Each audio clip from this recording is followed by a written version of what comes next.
Hello दोस्तों, स्वागत है आपका अपने यूट्यूब चैनल साइंस सदानंद में। आज हम लोग इलेक्ट्रिशियन रेट थ्योरी का मोस्ट इम्पोर्टेंट चैप्टर ट्रांसफॉर्मर के मोस्ट इम्पोर्टेंट 35 एमसीक्यू करने वाले हैं। तो चलिए दोस्तों शुरू करते हैं।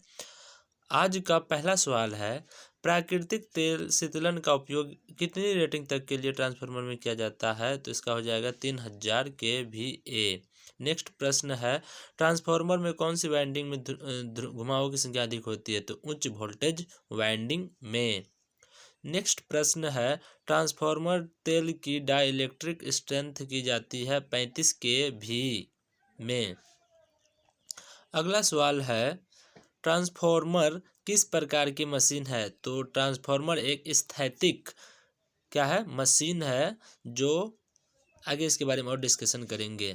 एक ट्रांसफार्मर ट्रांसफॉर्म करता है अर्थात क्या इस भेजता है आगे, तो शक्ति भेजता है अर्थात पावर को ट्रांसफॉर्म करता है। अगला सवाल है, पावर ट्रांसफार्मर को ठंडा करने की एक सामान्य विधि है तेल कूलिंग विधि। नेक्स्ट प्रश्न है, शॉर्ट सर्किट टेस्ट द्वारा ट्रांसफार्मर की कौन सी हानि ज्ञात किया जाता है? तो इसका सही आंसर होगा कॉपर हानि अर्थात कॉपर लॉस। नेक्स्ट प्रश्न है, स्टेप अप ट्रांसफार्मर डैश बढ़ाता है? तो इसमें वोल्टेज बढ़ता है और धारा का मान घटता है। अगला सवाल है, स्टेप अप ट्रांसफार्मर में आउटपुट धारा क्या होता है? आउटपुट धारा का मान कम होता है अर्थात घटता है। अगला प्रश्न है, पावर ट्रांसफार्मर एक स्थिर है? तो इसका सही आंसर होगा मुख्य फ्लक्स डिवाइस। अगला सवाल है, ट्रांसफार्मर की दक्षता का सूत्र क्या है? Output into input multiply 100। अगला प्रश्न है, एक वाइंडिंग वाला ट्रांसफार्मर क्या कहलाता है? Auto transformer. अगला प्रश्न है, ट्रांसफार्मर में अधिक वोल्टेज वाली साइट को क्या कहते हैं? High tension line. जिधर वोल्टेज अधिक होता है उसको हाई टेंशन लाइन कहते हैं। ट्रांसफार्मर की वाइंडिंग किस नाम से जानी जाती है? तो प्राइमरी वाइंडिंग और सेकेंडरी वाइंडिंग, प्राथमिक वाइंडिंग और द्वितीयक वाइंडिंग के नाम से जाना जाता है। अगला प्रश्न है, ट्रांसफार्मर में जिन सिरों पर सप्लाई देंगे वह कहलाता है प्राइमरी वाइंडिंग और जिधर से इनपुट लेंगे उसको बोलेंगे सेकेंडरी वाइंडिंग। जो ट्रांसफार्मर अधिक वोल्टेज को कम वोल्टेज कर देते हैं वह ट्रांसफार्मर कहलाते हैं स्टेप डाउन ट्रांसफार्मर। अगला प्रश्न है, ट्रांसफार्मर में सुरक्षा रिले का क्या काम होता है? सुरक्षा रिले क्या होता है? तो इसका नाम है बुकुज रिले। नेक्स्ट प्रश्न है, ट्रांसफार्मर की रेटिंग व्यक्त होती है? तो इसका सही आंसर हो जाएगा kVA किलो वोल्ट एम्पियर में।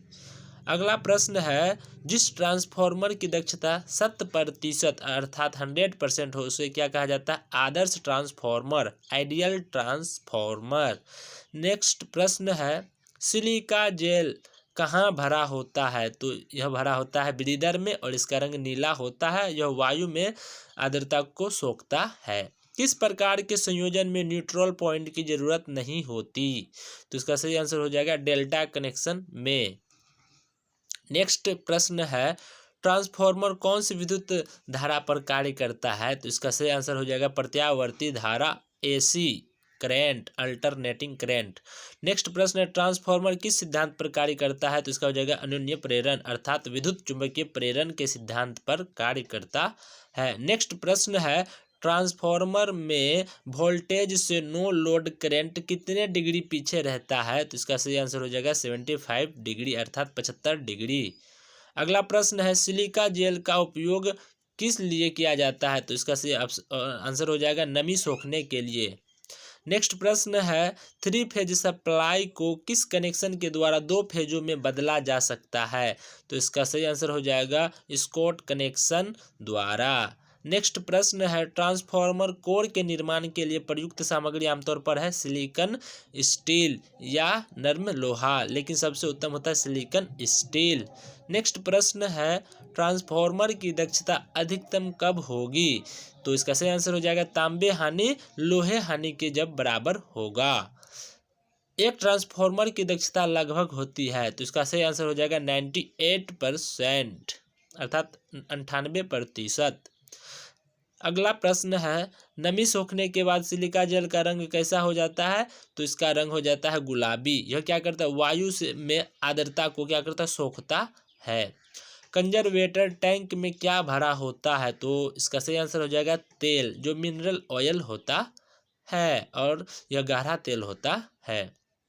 नेक्स्ट प्रश्न है, स्टेप अप ट्रांसफॉर्मर डैश बढ़ता है, इसमें वोल्टेज बढ़ता है और धारा का मान कम होता है। नेक्स्ट प्रश्न है, स्टेप अप ट्रांसफॉर्मर में आउटपुट धारा क्या होती है? घटती है, यह हम लोग जानते हैं। नेक्स्ट प्रश्न है, क्रोड की संरचना के आधार पर ट्रांसफॉर्मर कितने प्रकार के होते हैं? तो इसका सही आंसर हो जाएगा 3 प्रकार के। अगला प्रश्न है, ट्रांसफॉर्मर किस प्रकार की मशीन है? तो इसका सही आंसर हो जाएगा स्थैतिक। थैंक यू दोस्तों for watching my video. Share, comment और सब्सक्राइब।